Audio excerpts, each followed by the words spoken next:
Di sebuah kafe, Titi duduk berhadapan dengan pacarnya Tono. Ton, aku sebenarnya pengen ngobrol serius sama kamu. Ini soal usaha makaroni merconku.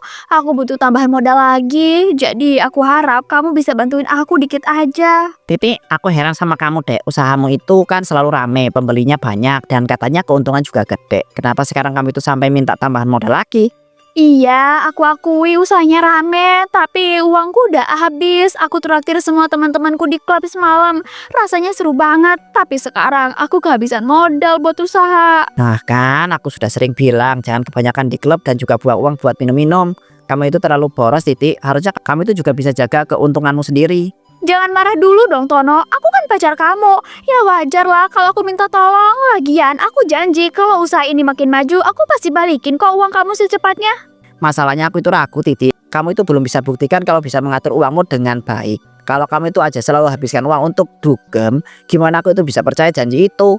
Jadi, kamu nggak percaya sama aku, Tono? Kamu itu pelit banget sih. Kalau kamu nggak mau kasih uang, ya udah, lebih baik kita putus aja daripada aku punya pacar pelit kayak kamu. Titi, jangan ngomong sembarangan kayak gitu ya. Aku tuh sebenarnya cuma pengen kamu itu sadar kebiasaanmu itu nggak sehat. Aku tuh sayang sama kamu, tapi aku itu nggak bisa nurutin semua kemauanmu. Aku nggak mau diceramahin, Tono. Kalau kamu bener-bener sayang, harusnya kamu dukung apapun yang aku mau.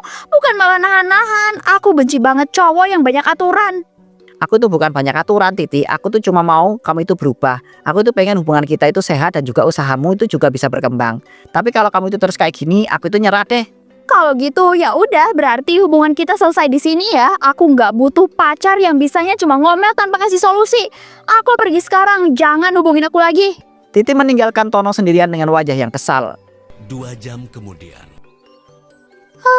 Tono ini keterlaluan banget. Masa aku disebut boros, padahal aku cuma pengen nikmatin hidup.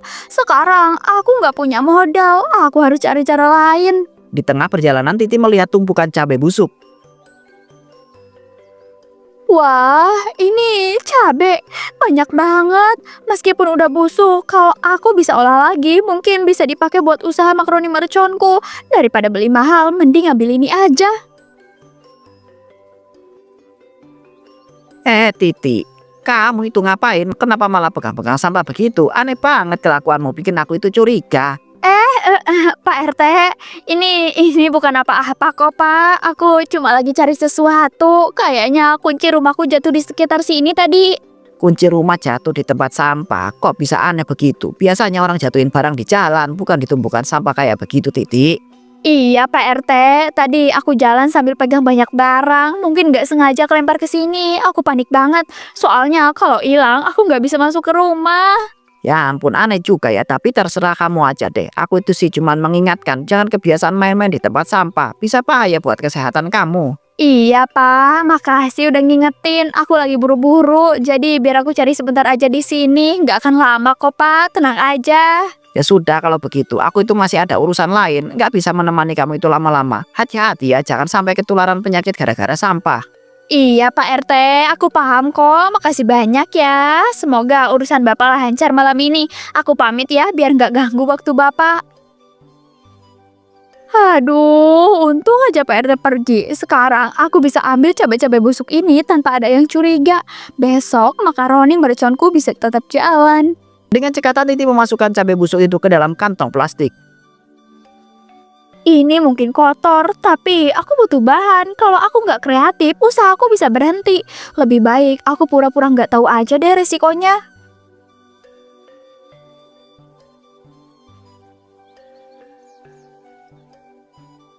Malam harinya, Titi mengolah cabai busuk menjadi bumbu makaroni. Aduh, mana baunya nusuk banget lagi. Tapi kalau ini bisa bikin makaroni merchantku tetap jalan, aku harus tahan. Modal udah habis, jadi nggak ada pilihan lain.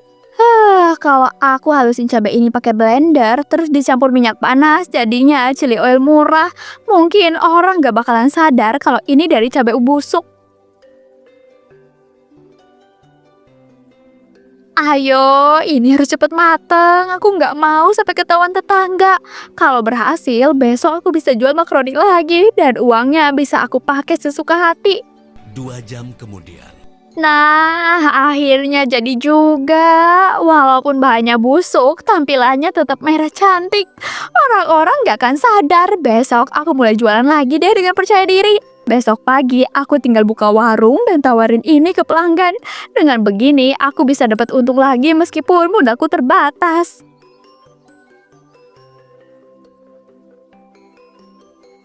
Keesokan harinya Titi membawa beberapa wadah makaroni pedas buatannya untuk dititipkan dagangannya di warung-warung. Titi, pagi-pagi udah semangat sekali. Kamu bawa apa itu?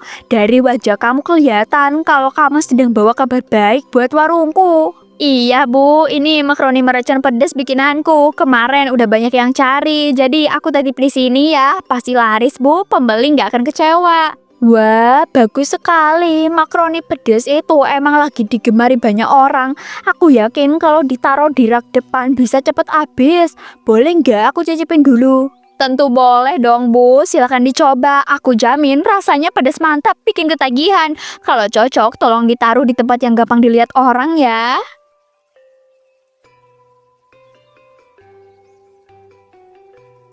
Waduh, pedasnya luar biasa ini. Tapi enak sekali Titi, bikin lidah panas. Aku yakin pembeli bakalan suka. Aku titipkan di sini ya Titi, biar orang-orang cepat tahu. Makasih banyak ya Bu, aku percaya sama Ibu. Aku lanjut ke warung lain dulu ya. Semoga laris manis di sini. Jangan lupa promosiin ya.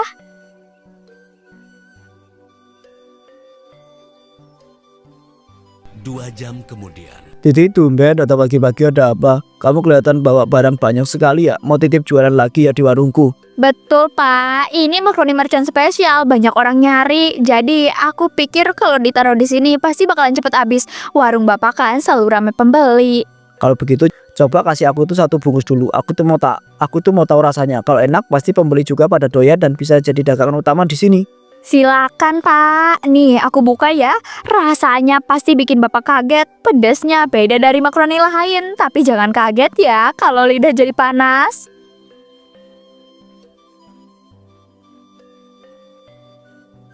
Pedasnya keterlaluan, tapi rasanya itu unik. Aku tuh suka sekali. Titipkan saja di sini. Pasti laku keras. Aku itu taruh di meja depan biar gampang dilihat para pembeli. Wah, makasih Pak. Aku seneng deh kalau Bapak percaya sama daganganku. Aku tinggal beberapa bungkus di sini ya. Terus aku bakalan lanjut ke warung lain lagi. 2 jam kemudian. Titi, kamu teh datang juga. Saya teh baru dengar dari tetangga, makaroni pedas kamu teh lagi dicari orang. Bener nggak? Katanya teh rasanya bikin nagih. Iya bu, itu bener. Makanya aku bawa ke sini biar anak-anak sekolah juga bisa beli. Harganya murah kok, tapi rasanya pedas gila. Pasti mereka suka. Boleh saya cicip dulu Titi? Soalnya saya teh penasaran pisan. Kenapa semua orang teh membicarakan makaroni mercon kamu? Kalau enak saya teh taruh langsung di meja kasir. Silakan Bu, dicoba aja dikit. Aku jamin rasanya bikin ketagihan. Kalau cocok tolong promosiin ke pembeli ya. Bilang aja ini makaroni paling pedas di kampung ini.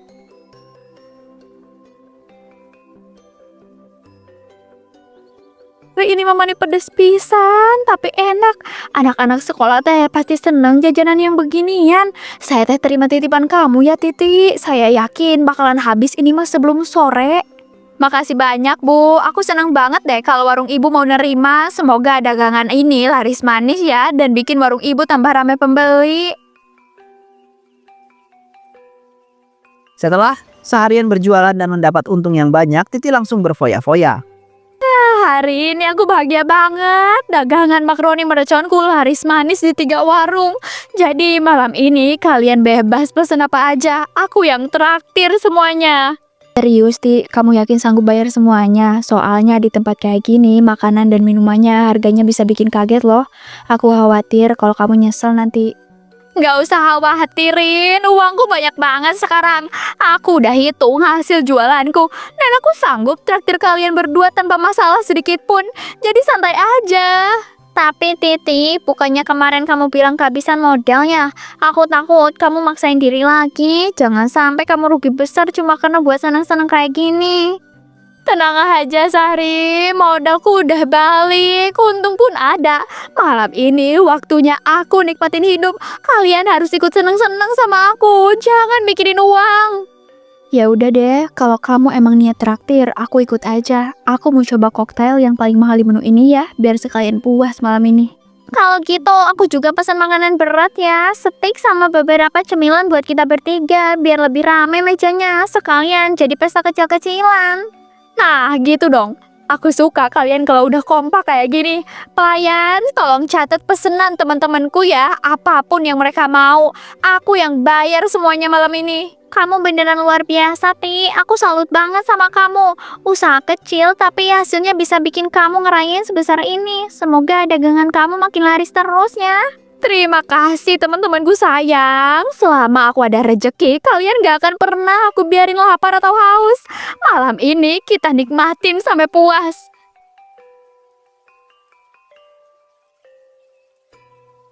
Keesokan harinya saat Titi baru bangun tidur. Aduh, kenapa aku bisa sebodoh itu sih malam tadi? Semua uang hasil jualan malah aku habisin buat tunggem sama traktir teman-teman. Sekarang aku nggak punya modal lagi. Sial banget. Kalau begini terus, aku bisa kehilangan pembeli. Mereka pasti nyari makaroni merconku lagi hari ini. Aku nggak siapin apapun buat dijual. Mau nggak mau, aku harus pakai cara itu lagi. Cabai busuk emang menjijikan, tapi seenggaknya aku bisa tetap jualan. Kalau enggak, aku nggak dapat uang sama sekali. 2 jam kemudian. Titi kembali ke tempat pembuangan sampah untuk memunguti cabai busuk tersebut. Pokoknya aku harus cepat kumpulin banyak. Kalau enggak, besok aku nggak bisa jualan makaroni lagi. Cabai busuk ini satu-satunya harapan buat terus dapat untung. Titi, kamu ngapain di sini? Kenapa aku lihat kamu pegang-pegang cabai busuk dari tumpukan sampah? Jangan bercanda ya. Ini beneran? Apa mataku yang salah? Rina, enggak kok. Ini bukan apa-apa. Aku cuma lagi nyari barangku yang jatuh semalam. Kayaknya masuk ke tumpukan sampah ini deh. Barang jatuh di sampah, gak masuk akal, Ti. Aku tahu banget itu cabai, bukan barangmu. Kamu jangan coba-coba bohong sama aku. Ya ampun Rin, oke deh aku ngaku. Sebenarnya aku emang ambil cabai busuk ini, aku pakai buat bikin makaroni mercon. Kalau nggak gitu, aku nggak bisa jualan. Apa? Jadi makaroni yang selama ini aku makan dan kamu traktir semalam itu dari cabai busuk? Gila Ti, kamu tega banget ngeracunin orang kayak gitu. Aduh, jangan sok suci deh Rin. Ingat ya, uang yang aku pakai buat traktir kalian semalam itu dari hasil jualan makaroni ini. Jadi kamu juga udah nikmatin hasilnya. Itu bukan alasan, Ti. Kamu tetap salah. Kamu bahaya banget. Orang bisa sakit gara-gara makananmu. Aku nggak bisa percaya kamu sejahat ini. Udah Derin, daripada kamu ceramahin aku panjang lebar, mending kamu bantuin aku aja. Kalau kita kerja sama, untungnya bisa kita bagi dua. Bagi dua? Jadi kamu ngajak aku ikut dalam rencana gila ini? Kamu pikir aku bakalan mau ikut ngeracunin orang demi uang? Terserah kamu mau terima atau enggak. Tapi jangan sok suci, karena kemarin kamu juga nikmatin traktiranku. Itu semua hasil makaroni cabai busuk ini.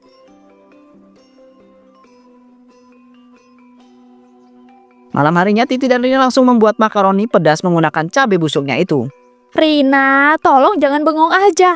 Ambil blenderan di rak. Kita harus cepet olah cabai ini jadi chili oil biar bisa langsung dipakai buat makaroni mercon. Titi, aku masih nggak yakin soal ini. Rasanya salah banget pakai bahan busuk kayak gini. Aku takut kalau nanti orang-orang bisa sakit setelah makan daganganmu. Udah Rina, jangan banyak mikir, fokus aja bantuin aku. Kalau kita sukses, hasilnya bisa banyak. Ingat ya, kita bisa bagi dua keuntungannya. Itu lebih penting sekarang. Iya, aku bantuin kali ini. Tapi serius deh, aku nggak tenang. Ini bahaya banget loh, Ti. Aku masih mikirin gimana kalau ada anak kecil yang ikut makan. Udah, jangan lebay, nggak ada yang akan tahu kok. Lagi pula aku tambahin bawang sama bumbu lain biar ketutup baunya. Mereka pasti nggak akan sadar kalau ini cabai busuk. 2 jam kemudian. Astaga, Ti, baunya parah banget. Aku sampai pusing cium ini. Kamu yakin orang gak akan curiga kalau rasanya aneh dan beda dari biasanya? Justru karena pedesnya kuat, Rin, mereka bakalan ketagihan. Orang-orang suka makanan ekstrim, mereka pikir makin pedes makin enak, padahal nggak tahu rahasianya.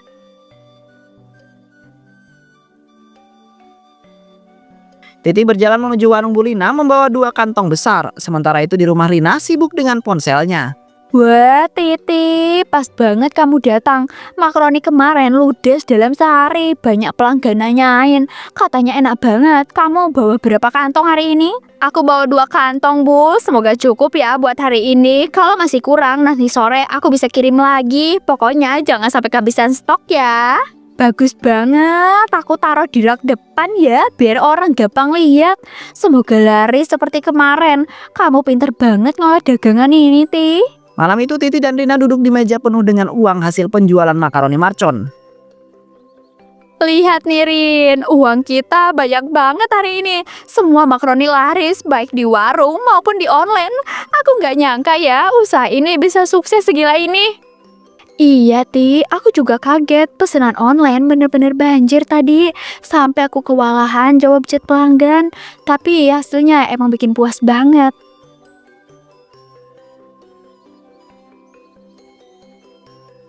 Loh, Ti, ini kenapa bagianku cuma segini?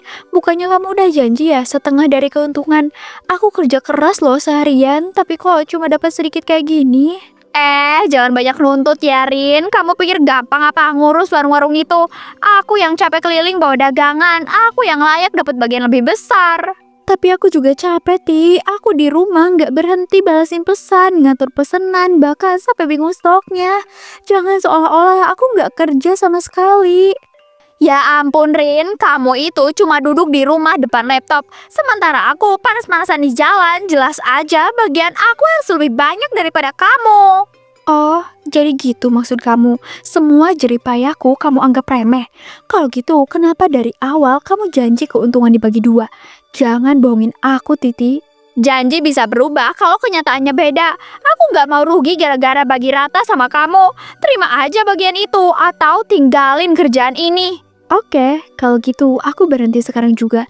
Aku nggak mau ya kerja sama orang yang cuma mikirin diri sendiri. Simpan aja semua uang kamu itu. Aku nggak peduli. Bagus deh, pergi aja. Aku nggak butuh ya orang lemah kayak kamu. Aku bisa jalanin ini sendiri tanpa bantuan kamu. Kamu cuma bikin repot dari tadi.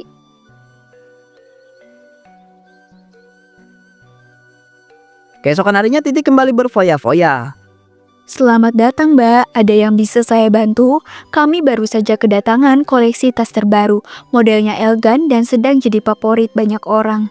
Wah, pas banget. Aku mau lihat tas yang paling mahal di sini ya. Aku pengen punya sesuatu yang bisa bikin semua orang iri kalau lihat aku yang bawa. Ini, Mbak, tasnya limited edition ya. Hanya ada beberapa di Indonesia. Harganya 150 juta. Kalau Mbak suka, ini kesempatan langka. Mahal banget. Tapi kelihatan keren. Aku suka deh. Kayaknya ini emang cocok buat aku. Aku pengen beli sekarang juga ah. Baik, Mbak, apakah mau pembayaran tunai atau kartu kredit? Karena harganya cukup tinggi, biasanya pelanggan memilih cicilan dengan kartu kredit premium.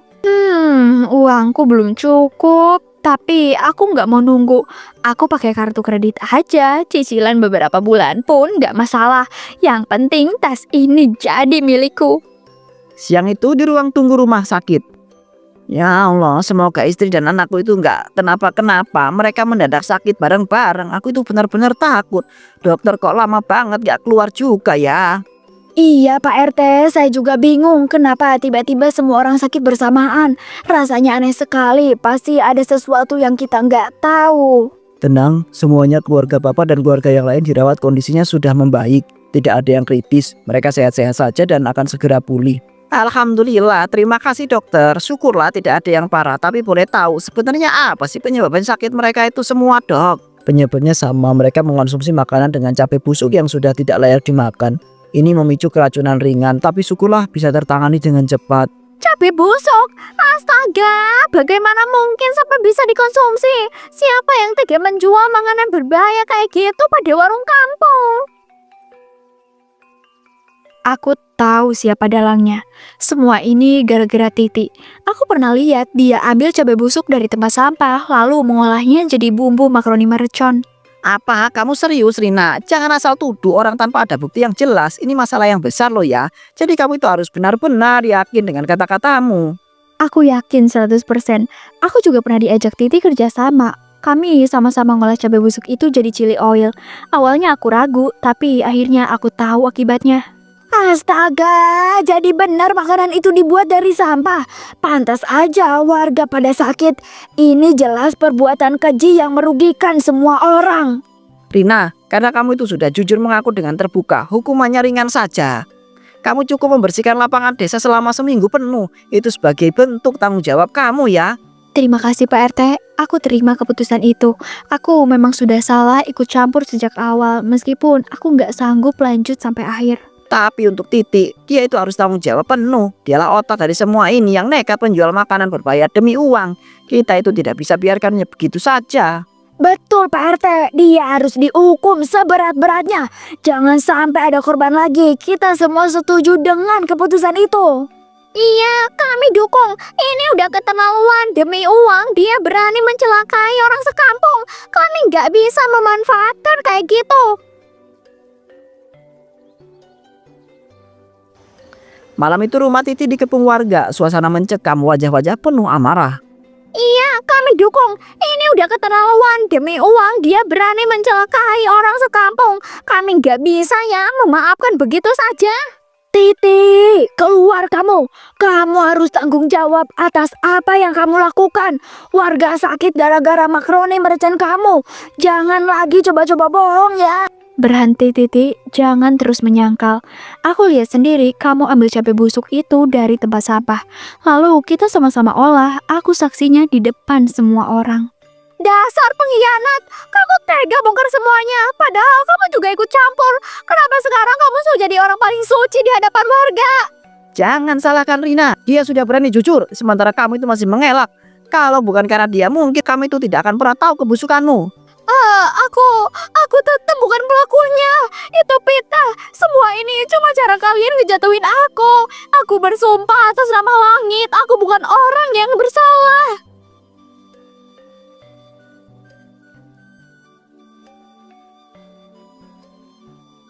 Astagfirullah, petir itu nyambar Titi. Dia terbakar di depan mata kita semua. Ya Allah, apa yang sebenarnya terjadi ini? Api melahap tubuh Titi dengan cepat. Itu pasti hukuman langsung dari langit. Titi sudah kelewatan bohong dan mencelakai orang. Kini dia terima balasan yang setimpal. Aku nggak nyangka akhirnya seperti ini. Aku hanya ingin semua kebenaran terungkap. Bukan sampai Titi harus hancur seperti ini.